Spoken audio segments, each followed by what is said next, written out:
Hey, it's Hippie Dave in the South. Today, I'm going to give a few tidbits on electrical on a mudmower for some of the young builders out there that don't understand electricity. Pretty simple, actually. Basically, I'm just going to cover grounds. So, let's get started. Alright, so here we got the yellow jacket that I've been working on and doing the wiring. Now, typically on a lawnmower, you have your ground comes off your battery back here, and right down there on the frame, your ground wire is pretty direct, hooks directly from the battery to frame ground. Now, the only problem is, and automotive manufacturers have had this problem too, is that for every integrated piece that you have that bolts down, as long as the integrity is good, the metal is clean, you have a ground. Now, an easy check you could do with a simple multimeter, doesn't have to be like this one, is you put it on continuity, which is a straight check, to make sure you have no resistance in the ground circuit. So you put one terminal over there on your ground wire and take the other one, for example, and you could put it on your block, or you could put it somewhere in the front of your mower, say like where your lights are. Now, if you have any resistance, then you don't have a solid ground. To have a perfect ground, you should have literally no resistance. It should read 0. For the multimeters that have an alarm on there, the little alarm will go off showing that it has full continuity with no resistance. Now, if you have up to like say 50-60 ohms of resistance, I mean that's not bad. You're probably not going to have any issues.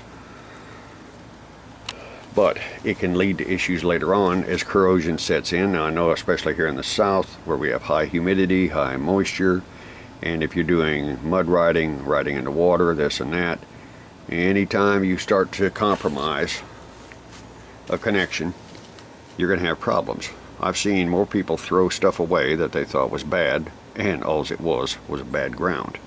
Now, I'm going to give you an example here of what I call a ground jumper. Alright, here's the two grounds here for my headlights. Now, as you can see, I got them tied together, and I've grounded this piece right here on the cap. Now, it doesn't really matter that the lights are mounted on this.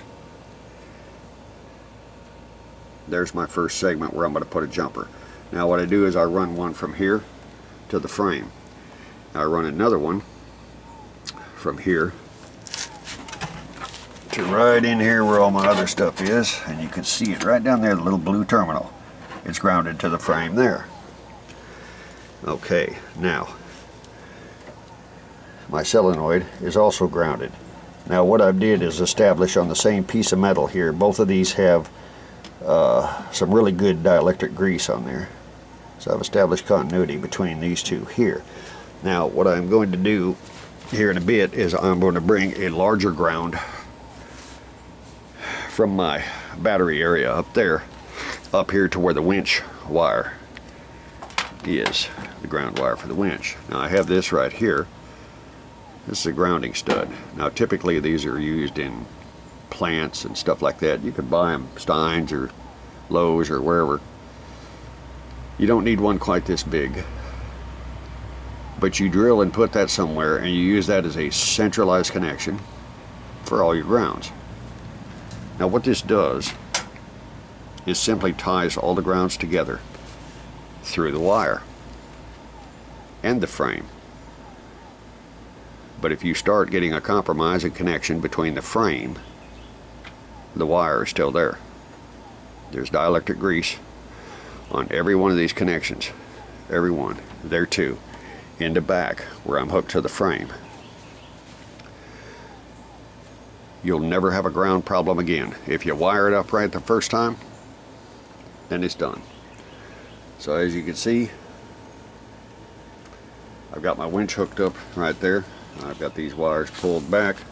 I have my control mounted right there, which was about the neatest place I figured to put it. I got that little panel there.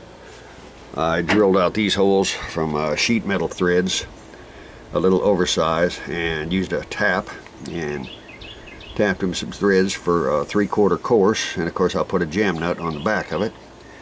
Got my light switch put in, and I got a whole row of area here for future switches if I should need them. Now, this is a matter of personal preference, but I always take and always leave extra tails, I'll call it, extra wire. But I bundle that extra up.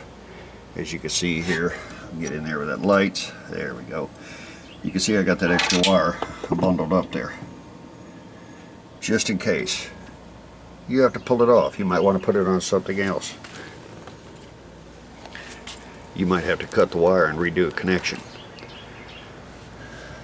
I did the same here, basically just with the ground tails.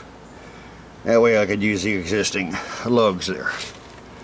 Now, this little apparatus I've got right here, get that light. If I can find Mr. Light. There we go. Now this is a solid copper bus out of an old panel, and I cut it into different lengths, different sizes, and I use it for little projects like this. You never know when you might have to make up a bus. That right there is a 480 volt insulator, and it's actually rated I think 800 volts. So in other words, it's not going to arc. So the bolt there that's mounting the bus, and you can see it's mounted to the frame, and got another bolt right there. Try to get that light back off. There's no continuity between that bolt there and the bolt on the inside. So what I did, I was down there. Right now you see the light wire. Okay, the light has its own fuse right there. Okay, what I'll be doing is running the hot wire from the winch directly to that other open hole down there with a 1/4 inch bolt and a flat washer and dielectric grease, and then I'll put a jam nut with a lock washer on the back. It won't come off. This thing isn't going anywhere. It is on there. Ain't no amount of vibration going to take that thing off. I made sure of that. Loctite, yes. Anyway, that pretty well wraps it up. And as I progress, I'm going to be mounting my tail lights, but the tail lights are not going to go on the body of the tractor. They're going to go on the luggage rack, which I'm about to fabricate up after I finish this wiring. So, until the next time, Hippie Dave in the South. Keep mowing, keep riding the mud, keep doing what you do. Do it right the first time, then you won't have to do it again. Later, out.